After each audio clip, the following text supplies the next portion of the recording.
being kind is not cool.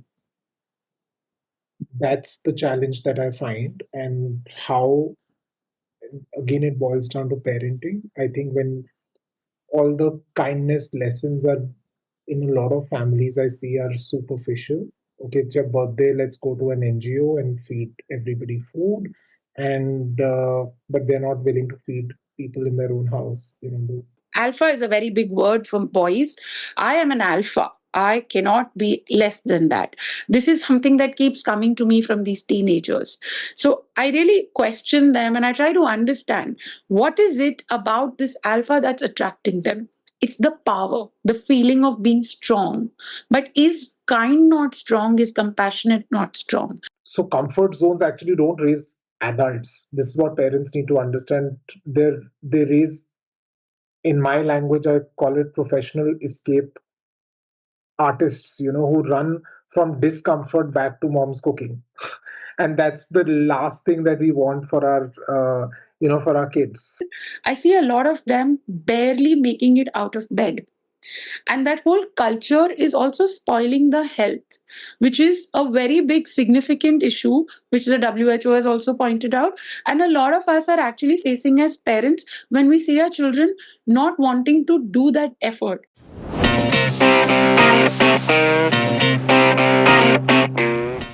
Secret Lives, mapping a confused or troubled generation. Well, that's what we are doing on this mini series on Table Talk with Joe. I actually call it a public interest series because, as much as I have hammered this through, I find that there is still a lot more awareness that we need to create. That when I focus on children who are in their teens and their tweens, I have now recognized that even those in their 20s are struggling, are challenging parenting. Parents are being challenged. Are parents aware there are so many nuances to this story? And we're trying to bring you one more on this episode today. Hello, everyone. I am Jyotsna, and joining me today are two brilliant people from their respective fields. Karishma Mehra, she is a family psychologist. She is also somebody who has enormously helped me with my book, Stone Shame Depressed. And, I want to come to that and the changes we've seen in the last 5 years with that, having worked on that together. Also, Punya Vij, he is one of Delhi's most sought after college counselor. Punya, thank you so much. Your perspective is also something I'm really looking forward to speaking about today.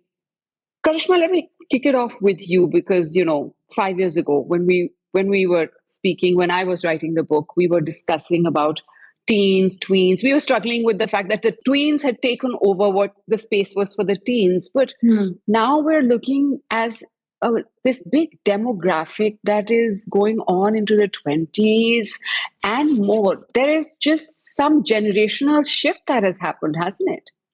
So, yeah, there is a complete shift that's coming. It's like, because it's a COVID of sorts with mental health, there is a lot happening in everyone's lives. As parents, we experience firsthand different changes.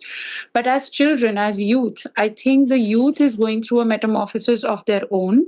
When you look at the children in their 20s and 30s, or I mean, early 30s or the 20s overall, I think the fact that they've been brought up a certain way, which we call the millennials, they are going through their own stories of how things have to be. And they just feel very, very debased between the upcoming generation, the Gen Z that we're talking about, and the Gen X and Y. So it's like in the middle of nowhere. And I think a lot has to do with our everyday situations changing. In 5 years, I think we've taken one generation leap, which is ideally not so. But I think with the pace, it's going very fast. And these children are actually facing a lot of issues in settling down in careers, making career choices, at the same time, settling in with partners, relationships. Families are going through a different change altogether. And a lot of us are not able to accept it. And most of us are struggling to just go through it. But how many of us are actually aware and taking a step back to review how we are able to move forward is a challenge yet we have to see. So one thing I'm taking from this conversation is one thing that's not changed in the last 5 years is acceptance. We're still the adults in the room. We are the adults in the room, but we are, I think, challenged. Punya, this is like the first generation that has grown up in the age of the era of the smartphone. I mean, this is that generation that has always known gadgets and devices around it. As a counselor in the last few years, what are the changes that you see? Okay. Thanks, Joe, for this question. So, yes, the generation that I deal with, the Gen Z kids that uh, my co-speaker Karishma was talking about, is a very tricky, difficult generation to deal with because uh, gadgets are sort of the necessary evil. And I would say they're more necessary than evil, and feel free to differ here. But as a college and career counselor, when I am entrusting tasks to the students, I feel that it's almost impossible to survive in today's uber competitive world where you've got to do so much if you don't have access to gadgets. Everything has got a pro and a con. And of course, this pro comes with this huge con of uh, overexposure to so many things beyond what is optimum for you in terms of what the gadget can provide. Addiction, which starts with gadget addiction and goes on to substance addiction, all and addiction to all sort of vices in any relationship, etc., etc. So that's second. And third is, of course, sedentary lifestyles that become a part and parcel of your growing up, where you're not wanting to hang out uh, in the outdoor, the kind of stories that you've heard your parents and grandparents say that, we would spend 6 hours playing and be absolutely carefree, uh, going 1 hour to watch a cricket match. I mean, do you hear of these things? It's more out of the kicks that you get sitting in that stadium and that lovely Instagram story that you can post. And it's not really going out for the love of that sport, even if it comes to live matches. So I think these are the three main problems that come as a result of access to gadget. And it's a dichotomy. There is no right or wrong answer. As a parent, as a college counselor, as a coach, you've got to see at that point in time, where that thin boundary or line is being crossed and keep intervening. It's so thin that you won't realize that you've crossed it. Very, very, very rightly said. I keep saying that there are no black and white solutions anymore, and you've got to keep tweaking. But when you're taking from what you said, of the changes, do you find that there is ambition that is missing in this generation, or do you find them equally ambitious as the previous generations or even us? I feel that again there are different kinds of people with different kinds of life and career and ambition priorities, but largely the segment that I see, both from the point of view of the kids that I work with and some of the younger people that work for me or have worked for me, I feel that they're very ambitious, but the kind of ambitions have changed. It's no longer about having $20 million in my bank account. It's about this buzzword of work-life balance, which I don't understand. So it's about being able to. So I've had people speak with my HR, young people fresh out of college, and talking about, specifically about having a clause on mental health and work-life balance included in the contract. And when they dug deeper into understanding what they really mean, because as an organization we are very conscientious about uh, mental health. It's paramount. But what exactly do they mean by this whole work life balance? And their answer was like, are all Saturdays off? From 5 days a week, can we move to 4 days a week? Can we take a 1 hour gym break in the middle of work, etc.?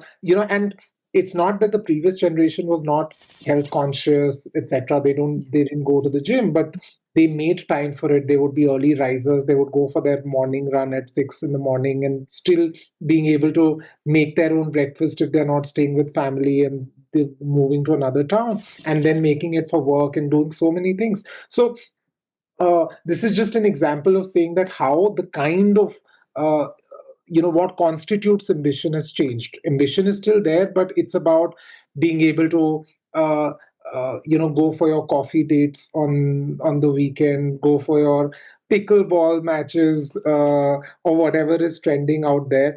And these things have become more important. It's not about, it's not about owning that fancy car. It's okay, you can always catch an Uber or an Uber X depending upon what you can afford. But it's about being able to indulge in and enjoy those experiences. So that's what I feel is one of the major changes. And then if you go back to uh, a few years from, say, if I'm talking about 20-year-olds, or rather 23-year-olds, transcending back to time in, say, when they are 16-year-olds or 15-year-olds, that's the foundational level where all these ambitions start getting fostered in their mind and eventually culminate into what they're demanding at 23. So it's about, okay, I want to sit in home, I want this online class, I don't want to spend time in traffic. If you look at the kind of organization that I run today, we've been twice as successful as what we were in the pre-COVID era, only because we moved online and we realized that the kids were very happy uh, engaging in this whole online setup, because it gives them so much time to further indulge in those experiences. And no, I won't call it work-life balance, but I would call it study-life balance. They can do so many things. They can watch that Netflix show in that 1 hour that they save instead of muting. So I would say that's the kind of change in ambition I personally see. Ambitions are still high. They want to get to great colleges. They want the brands, etc. But I don't hear often saying that, oh, I want to go to Harvard because I want to get into that investment bank and I want to earn XYZ $1 million and I want to be the most successful banker. I don't hear those kind of ambitions. I hear more like, I want to get to Brown and Howard and I want to network with people and I want to build 4 or 5 businesses and have the comfort of being working from any part of the world and being able to enjoy my matcha in the morning and go for uh, uh, a walk with two pups in the evening. That's the kind of ambition change that I'm seeing. This is something we were speaking about yesterday, isn't it, Karishma? This whole work-life balance, the fact that kids will say we don't need to learn how to drive; we'll just take an Uber. Absolutely. I've seen them. If they would turn up for a job or not turn up, I would say, "Where are you?" Uh, oh, we've taken off to Ranthambore. If you want to keep us, or you can sack us. So this is the. Where do you put that ambition perspective? So, How do you see it, Krishna? yeah, so adding to what Punya just said, I think more than ambitions, which were very career oriented and a stringent path oriented, I think they become very smart in choosing what they want. They definitely want comforts, they're very clear about it, they want luxury, and they also think that working smart is way better than working hard. And that's something that I think as parents, it's really hit hard. I have a lot of parents of these 20s children who are like, how do you reach office at 1 p.m. and expect work to be done till 5 p.m.? And the boy has to say, what you do from 10 to 5, I will do from 1 to 4. What's the big deal? I'm giving you work. So that's the kind of perspective of hard work or work that they want to put in to achieve what they want to achieve. Because I think they have this understanding. Also, I think we discussed yesterday about the transaction. They become very transactional. So they want motivation, they want a return favor or a cause and effect kind of understanding for everything that they are doing. So if I am putting in so much hard work, what am I receiving in return? And I think that return and giving kind of spoils that work life balance and a lot of other balances of life. Because what happens is life becomes very transactional overall. So One is the ambition part, but one is living life, one is relational understanding, one is surviving your ambitions, your career with your family, and being in tune with your society. I think somewhere they kind of lose it all because of this transactional understanding, which is not coming from the society, it's coming from us as parents. You do this, I will get you this. You do this, I will bring this for you. So every time the child has a conditioning and understanding, then every time I achieve or I give them something, I am supposed to be given something in return. The expectation bar has increased. Hence, their expectation bar from employers, their expectation bar of how they work, as long as they are giving what you're expecting them to give, no matter what they do. And of course, there's a very big backfire of this whole process. Like Punya said, that, working from home or working from anywhere in the world, but it also has its issues. When we're saying that they're working from anywhere, I see a lot of them barely making it out of bed. And that whole culture is also spoiling the health, which is a very big significant issue, which the WHO has also pointed out. And a lot of us are actually facing as parents when we see our children not wanting to do that effort. And it's very quick for us to go back to what we used to do, what we were expected to do. Of course, there is the other part of it where today you also see a few of them who are extremely ambitious, very clear with their path because they are aware. Like he said, that the technology and the awareness with social media and gadgets is there. I think the fact that there are two different kinds of people and children that we're dealing with, but as parents, again, I come back to one simple question: have we upgraded ourselves to kind of understand how our child has to move forward, or how we have to be in sync and align in moving forward? So the generation shift or the generation upkeep has nothing to do only with Gen Z or the millennials. I think it has a lot to do with us as parents to keep up with them and to keep up with what's happening. We all adapted to COVID. So why are we not able to adapt to gadgets, or, like he said, use gadgets to the best of their abilities? Yeah. Absolutely agree. Absolutely. I think uh, I fundamentally we are still stuck with this is how we were brought up, and we are. I look at this generation though. I think there a dichotomy.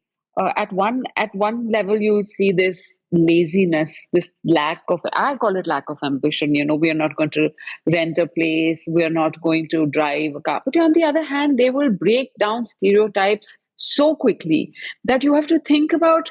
Oh my God, it was this easy for them to talk about gender equality or to break down patriarchy or call out abortion rights. So there's just so much in the mix. But Karishma, the other thing I wanted to speak about is, and this again links back to Punya after this, is kids going to college and the adjustment.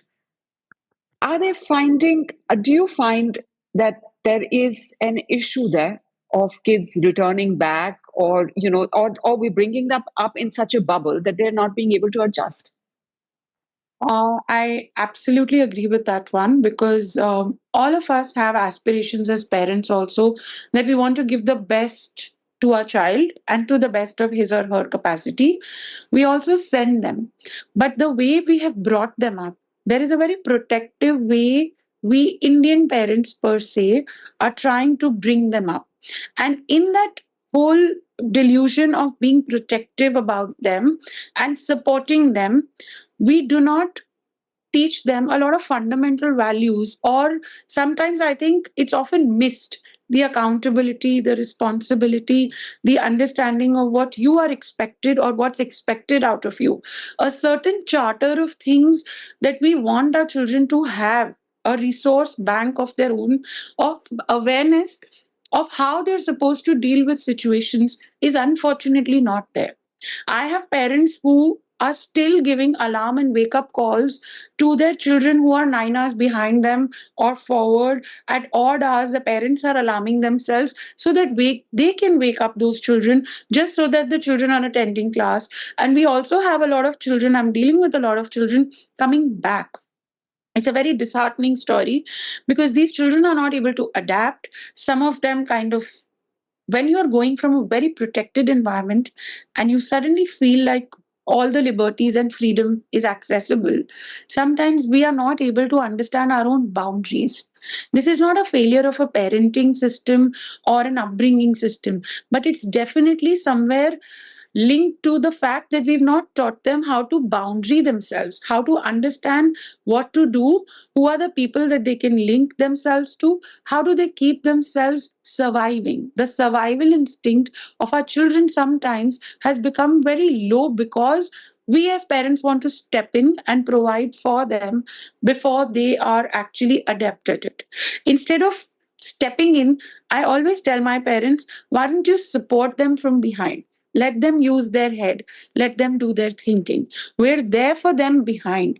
But the thinking, the accountability, the responsibility, the handling of money, something as small and petty as that, is not something that's actually explained, or a child is not educated about money till he actually is graduated. Till then we want to control, we want to hold. And I have in fact so many of them working under their parents and only getting some stipend money. So there are so many different aspects which we as parents are also missing in building resource bank for our children, especially the ones going out from home, stepping out. And at the same time, when they come back, it's a disaster or a crash landing not only for the child but also for the parents. And then bringing them on the same plane again is a challenge of its own, because the child has lost his confidence, the parents have lost their confidence and understanding. They're also societally very aware of their child going and coming back. So there are a lot of these stories that hound us and make new narratives about a family, about a child, and the child carrying it further for the rest of their life. So we really need to be very conscious when we are making these decisions or understandings about traveling or stepping out of home, especially. What are the reasons, some of the reasons for them to come back, Karishma? So, peculiar reasons are not being able to adapt to the different cultures, and sometimes not being able to adapt to the food, something as small as food. Then there is also social pressure or peer pressure that we call, where they are not able to understand and adapt or adjust and make enough friends. They are bullied. Sometimes racism is also very, very prevalent, and that triggers a downfall of sorts for the child because he or she is not able to attend classes. They are continuously under the glare, they are being caught, or they are being put down for something or the other, and it really plays on them. Addictions is one very important factor also over here. I have a couple of children who've gotten into gambling, some have got into substance abuse because there is no control factor. Suddenly they feel they are free birds. In their attempt of trying and wanting to experience everything and not knowing where to draw the boundary, we sometimes miss the train. And with these children, they are so vulnerable when they go out there that they don't know. Like I asked one particular child, why didn't you call any one of your parents back? And I asked him in front of his parents. And he gave me a very prompt answer back. Ma'am, they would just scold me, shout at me, and hang up. And they would tell me to figure it on my own. So I might as well figure it on my own. So we as parents don't realize the fine line between disciplining them and making them understand that, hey, you can still call us. All of us parents believe and say that we are there for for our children. We will always be there. You can call me anytime. But our behavior, our input to the child continuously matters a lot. And that is why when these children are not able to make it and they have to come back and restart, the effort that goes into the child readapting himself in his peer groups, in his social gatherings, in his family gatherings, and starting university again, or, resettling somewhere else. I think it really takes its toll on them and their confidence. Punya, have you had any students who've decided that they can't hack it? Lots, in fact, and more so in the last 3 years than ever. And I think that's one damage that COVID has done. I won't really say COVID has done the damage. I think COVID has exposed all these damages more so. I think all of these problems and dysfunctions always existed. COVID just aggravated it further when people, kids stayed at home, they became too comfortable, too complacent, etc. All these issues got aggravated. And I think first I would say there is this generational irony. Your parents have built this safety net, which is, according to them, so strong that kids never learned how to walk without it. So this is, I feel, this is one of the biggest problems. Uh, the same parents who wanted their child to conquer the world now can't get them to conquer the basic kitchen sink. Uh, like Karishma mentioned, some basic skills that they've not been taught. Like I can give you, with all due respect to my parents, and that was also a different generation. I didn't go out to study. I studied in India. The first time I stepped out of home was when I got placed with a hedge fund, which was a campus placement from St. Stephen's. That's the first time I moved away because the job was not in Delhi. And I didn't know how to operate a washing machine. And YouTube was also not as common as what it is right now. So I remember being on an audio call with my mom and understanding how to operate a washing machine. So, these sort of things. Just because it's so comfortable now, it's not whether do I need to know or I don't need to know because I can afford uh, to not have this skill on me because I have so much staff available, etc. It's just about taking accountability. Like the same thing of, I have five drivers in the house. Why do I need to know how to drive? You never know. That skill will come in handy when you want to show off, when you've gone to Spain and you want to drive all the way across the coastline, and what will you do then? So just this whole generational irony, I would say, is there. Second, it's also about and picky banking on the point that I just mentioned. It's being so comfortable in the zone that you've been. So comfort zones actually don't raise adults. This is what parents need to understand. They raise, in my language, I call it professional escape artists, who run from discomfort back to mom's cooking.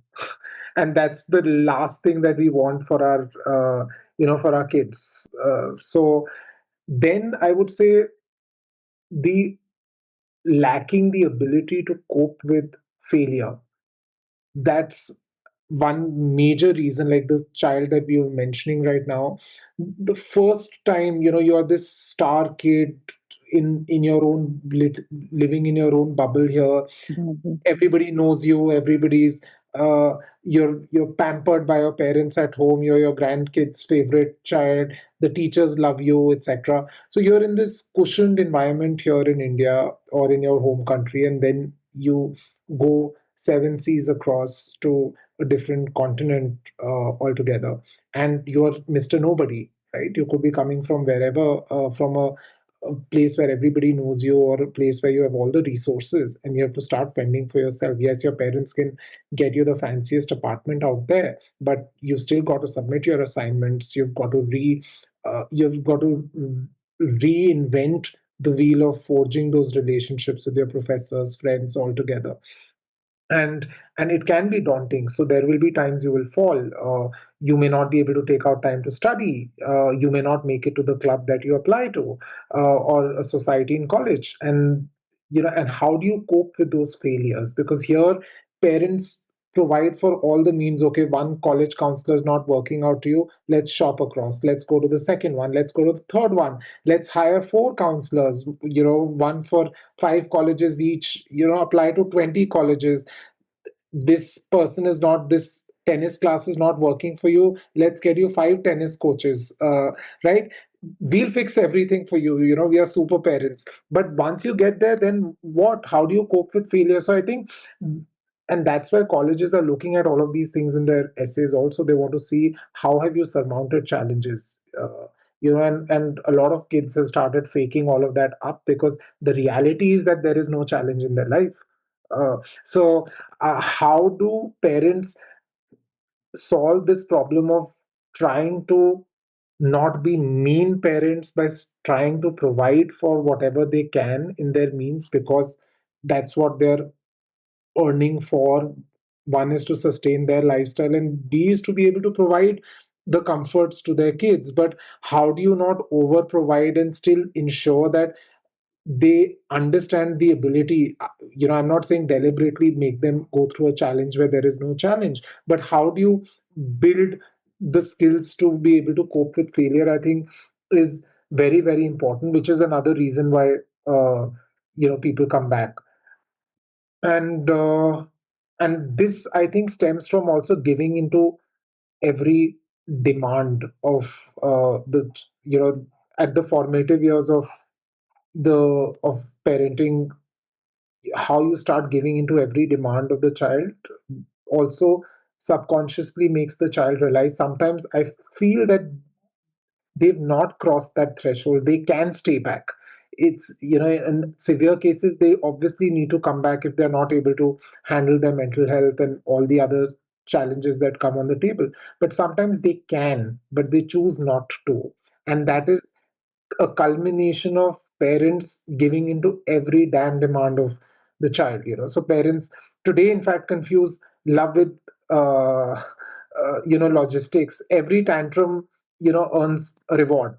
And then you're not raising a child, you're actually raising a tiny dictator who's going to blackmail and say, I'm taking the next flight on, I'm swiping your Amex gold, and I'm coming and I will figure out what I want to do when things are not so bad. So I would say that's the third thing.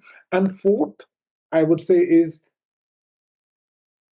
we talk about underexposure as a common way of going, like Karishma said, not being able to assimilate with different cultures, right? So because you're not exposed to that sort of a life or a lifestyle where everything is so open and free and accessible and different languages, etc. You've lived in your own sweet Indian bubble, hanging out with Indians, and suddenly now you're thrown in this pool.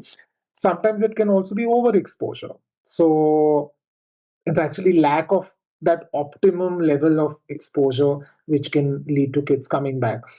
And why I say overexposure, it can be you're so much exposed to everything that you don't find any thrill now in studying in that particular country or place, new place, because you're like, oh, what am I getting? It's so ordinary, because everything has been extraordinary up until you reached college. So because of that overexposure, so today's kids are like lab rats in a dopamine experiment. I would say you're exposed to everything, equipped for nothing.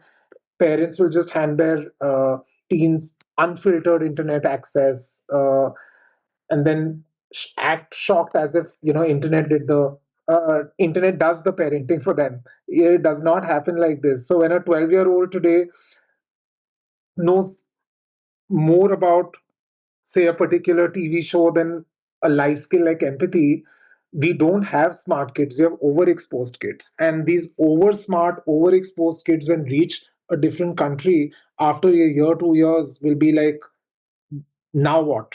The only way we can further expose ourselves or break this monotony, because we're not getting anything exhilarating or exciting, is now let's get back. So these are my views on why some of the kids are actually coming back. It's like I've done an episode on soft parenting. I firmly actually believe that we grew up. Now you're probably younger than Karishma and me, but we grew up in an era where our parents were strict, and I think to we overcompensated, and this generation has gone extremely on the other side, doing, and we are very guilty of gentle parenting. So are we bringing up very soft children, Karishma? So your the word over here with both of y'all, what y'all were talking about is instant gratification. Our children are so used to instantly being rewarded for everything that's coming their way that it's become a habit and conditioned habit that if I am doing something, I have to get it. And even the video games or the addictions of gadget that we're talking about, the PlayStations, the sale of PlayStation has never been as much as it's been in the last 2 years, the explosion. Even COVID, it's beaten the PS5. The reason is not that suddenly children have become gamers. The reason is the gratification that they receive, the high that they receive is not received in mundane things. Like Puneet said, the acceleration, the adrenal pump that you need is not coming from a very general, oh, you are promoted, oh, there is a appraisal, please come for it. All of that is not happening. And they are continuously in that rut of what next, what next, what next. So I don't think we're soft parenting. I think we're parenting with our own need to gratify our kids. We're overcompensating, I think, as parents, and children are actually taking it like a norm. This has to happen. So when they are receiving it from their parents, tomorrow a partner giving it or not giving it to you is a jolt of sorts. The employer firing you and not giving into that validation need of yours is a jolt of sorts, and they're not able to balance. That is the reason why mental health takes a hit, and that is where they start spiraling. And when that spiral is happening, that spiral is not something that you and I can stop. Then it's a total nosedive for all these kids. It's like a whirlpool of their own thoughts usurping them into their own web, and it's very difficult to pull them out from there, because the narratives that they've been built with is, you are good, you are awesome, you're going to make it this way, you're going to do this, my child is going to do this. The over accomplishing, the over adventurous way that we bring them up, the over I think highlighting the horizons as much as we would say, okay, please walk the bridge when you reach there, or when you reach the bridge, please cross it. We're already thinking about it, we're making them see dreams, and when they get shattered for whatever reason, these children are not able to accept it in their stride. So the acceptance, the understanding, and the need for validation, that has taken a total U-turn. If somebody is not validating, sorry. Even, even so much that in therapy, it's become a fad today, by the way, to take therapy. So if I tell a child or a parent or a family that, I think you're good to go, it's not okay. But I need somebody, I need a therapist. So what happens is you go from one to the other, to the other, to the other. And what is happening is you are deriving narratives about yourself from people and just validating yourself. And then you come back the whole 360 to realize nothing's working for me. Whereas eventually you have to work for yourself. Everything can be a support system providing the right resources, but you have to take the resources. You have to eat the food served to you in the plate. Nobody is going to come and put it into your mouth. Same way, these children somewhere are missing that ingredient of self recognition, self understanding, and that whole confidence building is not organic sometimes. It's very inorganic. It's only value based with marks, with morals, with comparisons. I mean, it shatters the daylight out, when children come with these comparisons, either with themselves as parents, or how they were graded or how they were academically or in any other field, and versus the peers or siblings or anybody else that they think. Giving you a small example, I think there was a 14-year-old who did amazingly well in the IPL. I cannot tell you how many children came and told me, why is it my fault that he's done so well at 14? His parents paid to get him there according to them. I don't want to get there. Why am I being given such examples? Do I go telling my parents the examples that, look, their parents brought them something and you haven't done it? So children are also constantly under the radar. And we parents sometimes do put them under the bus. So that is Again. where, yeah, so that is where these children and parents, I mean, the whole idea of our society is transforming. But I think we all need to take responsibility and understand our own input and what we derive out of it. Whether I'm a parent, whether I'm a student, whether I'm somebody who's working in a company, or whether I'm an individual as a part of the society. The blame game is very easy. The parents are not doing well, or the counselor was wrong, or the career counselor should have guided, or the teachers should have guided, the university was not good. The blame game goes on. When do we take onus of our own decisions? I think that's a very imperative thing that each of us has to take, that what am I getting out of it and what's my input into it. Yeah. I'm taking another example of the dichotomy here. They've also broken the taboo around mental health and therapy, and yet at times we struggle to understand what is the genuine from what is not the genuine. In terms of these children. Now, the children that Karishma has described, Punya, if you take them into what is happening globally, it's a hard task, right? I mean, we have anti-immigration rallies across the globe in a sense. These are children who parents, who want to go abroad, are staring at protests, are staring at upheaval, are staring at, they're uncomfortable. Is it making your job tougher? Uh, Actually, no. I think we, the world definitely has crossed a line where, in this pursuit of coming across as liberal in our thought processes and being able to express our opinions freely, I think we were overdoing stuff. When I say we, I'm talking about students. I think respecting the law of the land, respecting the decorum, respecting codes of conduct, etc., is equally of paramount importance, right? And it's a decision that you make. I mean, people can go on and on condemning certain countries and how they're overnight becoming super strict, etc., etc. I honestly saw it coming uh, at some point or the other, and I feel that it's just a reshuffling process that's happening right now, and we are getting back to a slightly more disciplined way of working because uh, from being very regulated, strict, discipline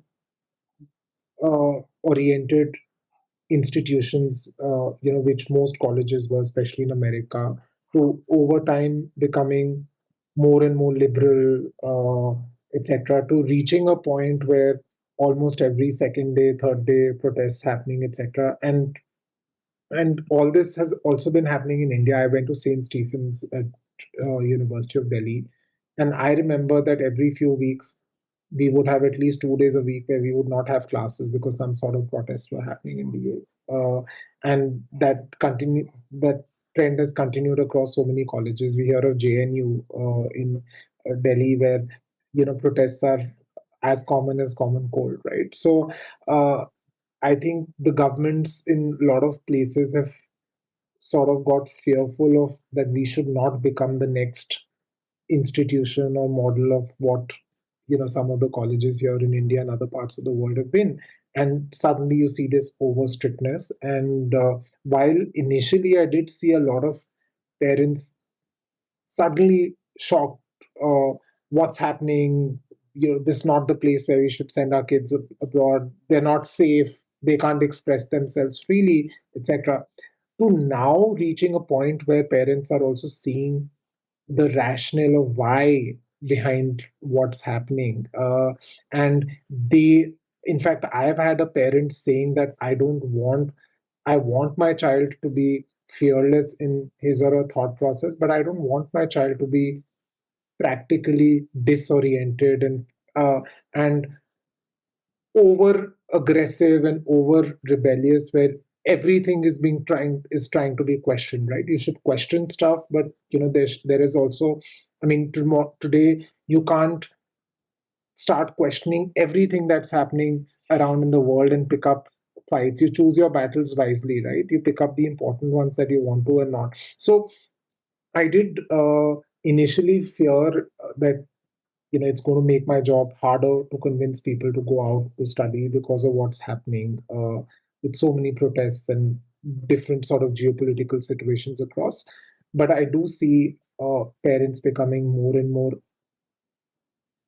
reasonable in understanding why this is happening and acknowledging the merit in it. That's why, there are two aspects to it. The same children, they will they're vocal. As Punya said, there is advocacy, there is activism, but it's on social media. It's the reality is these protests. The reality is that there's a world in upheaval, which is away from their social media, which is in the real, as opposed to being anonymous, commenting on abortion rights, commenting on Charlie Kirk, and all the all the issues that are taking place. How do the kids align the off space of getting into the real life? So, in fact, I think, like Punya said, that they're very actively trying to be a part of what's going on in the world. And they have their opinion and their voices very, very clear, and their thought processes, which are very crystal clear. For a moment, if you just step out of the fact that what's happening in their homes or where they are coming from, the fact that they are getting opportunities to share their views and their worldviews and align with a certain part or type of protest or advocacy that they are finding that resonates with them. I think the whole idea comes down to the bare basic of being able to see them. Each of us has grown up with one identity that we want to be seen for. But a lot of times it's hidden by a lot of narratives around us.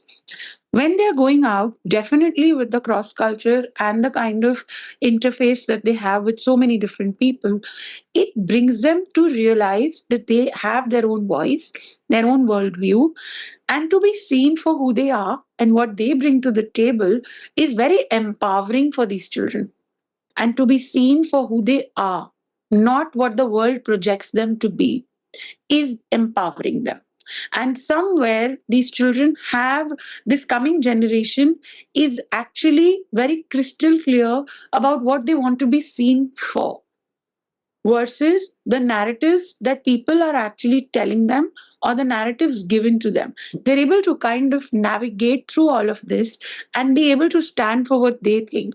Today, like you said, the abortion policies or the LGBTQ, or having my opinion to share about what I think about different religions and how I think that the freedom to speak about what you feel, I think it's very empowering and very validating. And I don't think they're waiting anymore for getting that validation from their adults.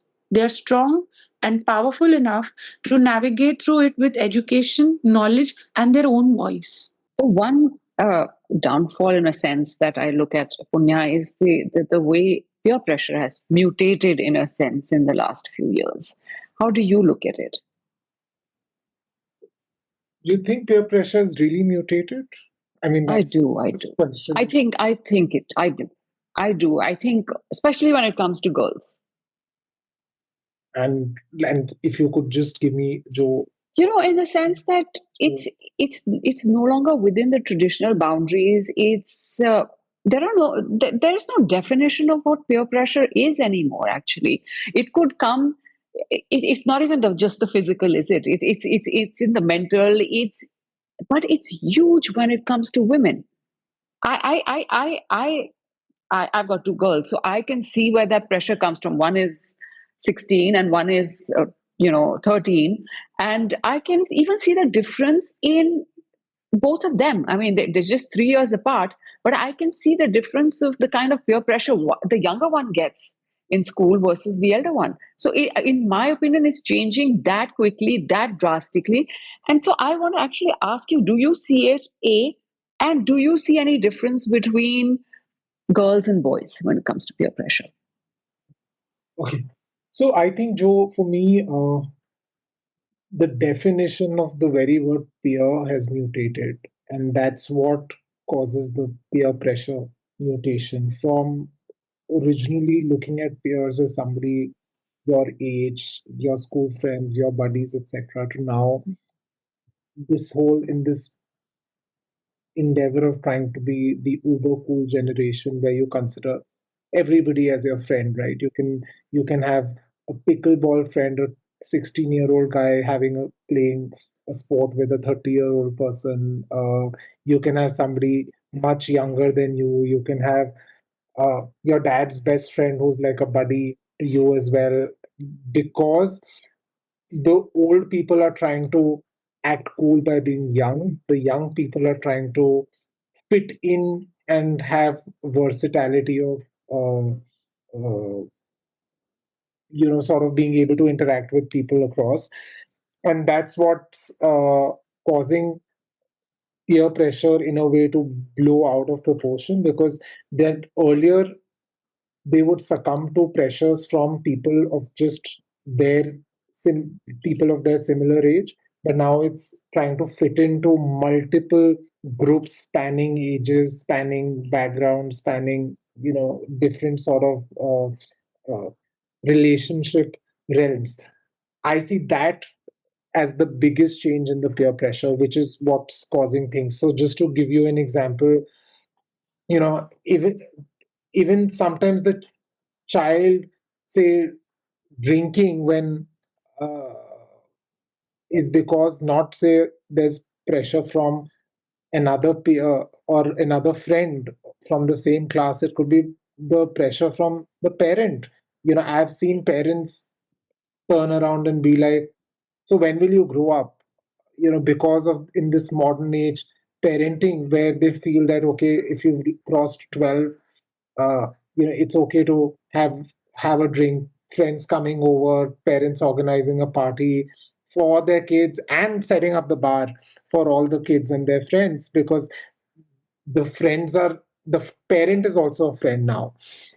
uh, and if the child says that, okay, I don't want to drink, you've got to drink because the parents are expecting you to be cool enough and take the whole sphere of the school network across, because they feel that they've arrived in life because they have a certain network, a certain clout, etc., and the only way you can propagate that forward is by fitting into that mold. So I see that as, in a way, it has its advantages, because you're trying to uh, toggle between being a parent and being a friend and be what you need to be as per what's demanded when. But that is also causing pressures, because you today are supposed to fit into every sort of these groups that you have, where earlier the demand on you only used to be fitting into the group of your immediate friends and the age group that you're in. But now people are trying to switch, trying to fit in everywhere possible. And so I feel that the whole definition of who the peer is has mutated the concept of it's a very different thought Very from interesting. you had. But coming to the second point of boys versus girls, I would say no. I would say whether it's bullying, whether it's sexual harassment, whether it's peer pressure, I feel it's equal across the two sexes.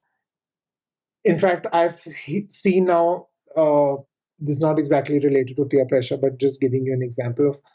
I've seen parents having boy kids being more finicky about not leaving their boy alone and having them come alone, with uh, a male staff member than I've even seen, female parents. So, because of this age that we live in, where whether you're a boy or a girl, you are equally susceptible to every sort of thing that can happen to either or. And that's where I come to peer pressure as well. Karishma, I remember this conversation about your son, and you telling me years ago, I don't leave him alone. Has anything changed? So I want your opinion on what Punya has also said. Yeah, so I think peer pressure is not just correlated or limited to children. I think it starts with parents with comparisons, like I said previously. And peer pressure is definitely gaining a lot of momentum, especially when I see behavioral issues and a lot of. So, peer pressure is one of the very primary reasons sometimes a person loses their identity and they borrow narratives and identities from people around them. The aping culture, or wanting to imitate, wanting to be like people, aspirationally looking up to other people. These are stories that actually make peer pressure worth listening to. I've had my daughter actually come and tell me, why can't I be as beautiful as X or Y? And that was one point at 10 years where I had to sit her down and I realized we need to have conversation about what is beautiful. So the deal with peer pressure is not about dealing with the pressure.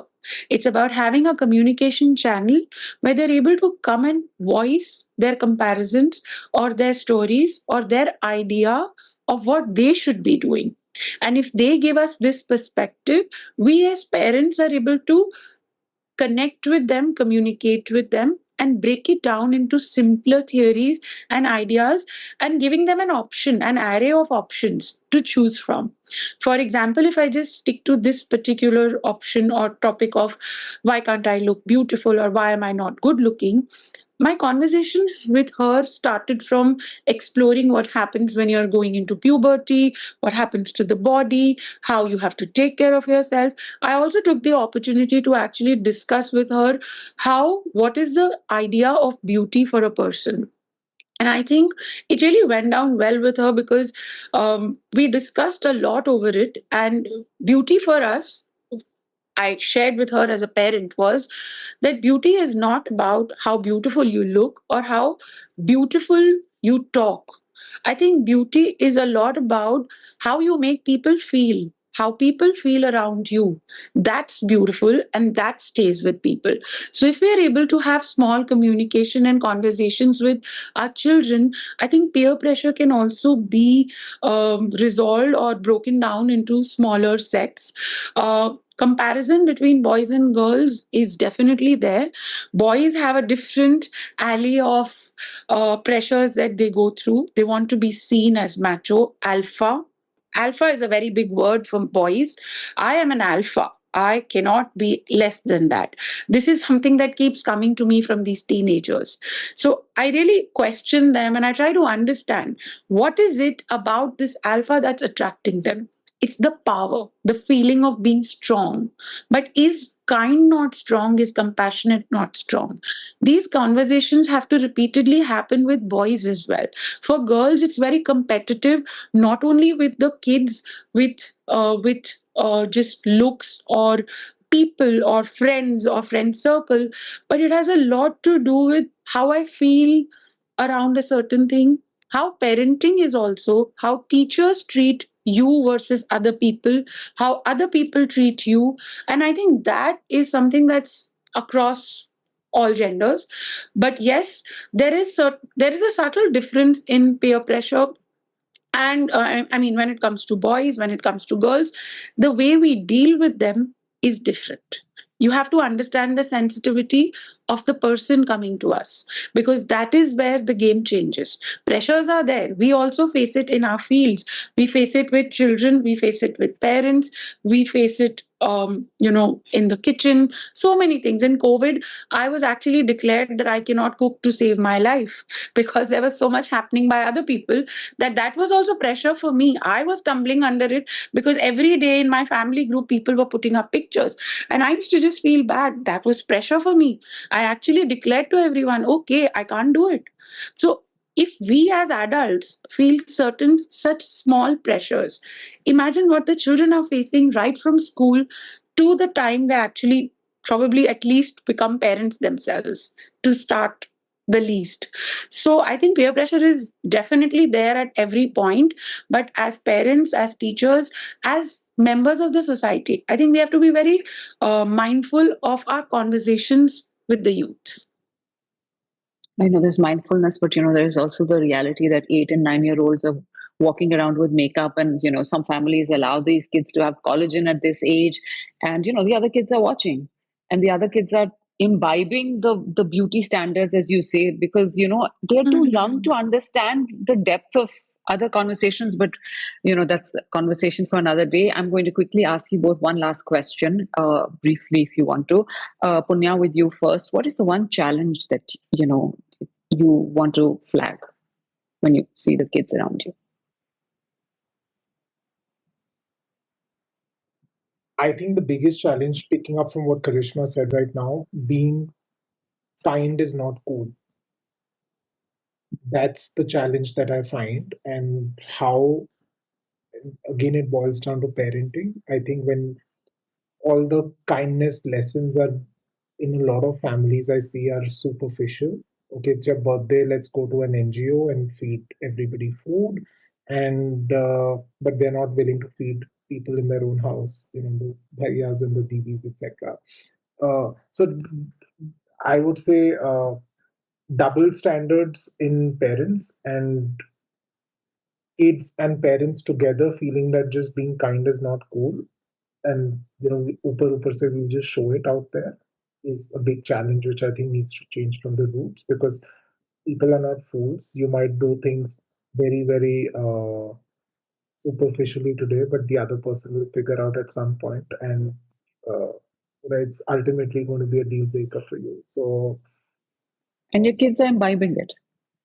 yeah, and this whole double standards of parents, again, another challenge, if I can say too, coming from this only. They want their kids to be independent thinkers, as long as they can think exactly like them. That's not that's a double standard. They keep lecturing their kids about screen addiction while scrolling WhatsApp conspiracy theories for 6 hours at night. So kids It's see true. the immediate environment, the ecosystem that they're a part of. They are privy to it. They see everything that's happening. You might feel that they're too young or they're not seeing things around, but they're catching each and every phase. You can't be a super spendthrift and then tell the child, be angry that the child is not understanding or valuing money, etc. So double standards is the second challenge, and first one that I said was uh, being kind is not cool, and just keeping those superficial relationships for the public, which needs to be changed. These two challenges for me. Karishma? I think the biggest challenge that I feel we are dealing with the youth is each of us understanding the essence of ourselves and the narratives that have actually camouflaged who we are as a person, whether I'm talking as a parent, whether I'm talking as a child, whether I'm even talking as an 11-year-old, how we are camouflaging and constantly trying to build ourselves to be seen in a certain way, to be accepted, to be validated. But we forget that there is a self identity and self understanding of who I am.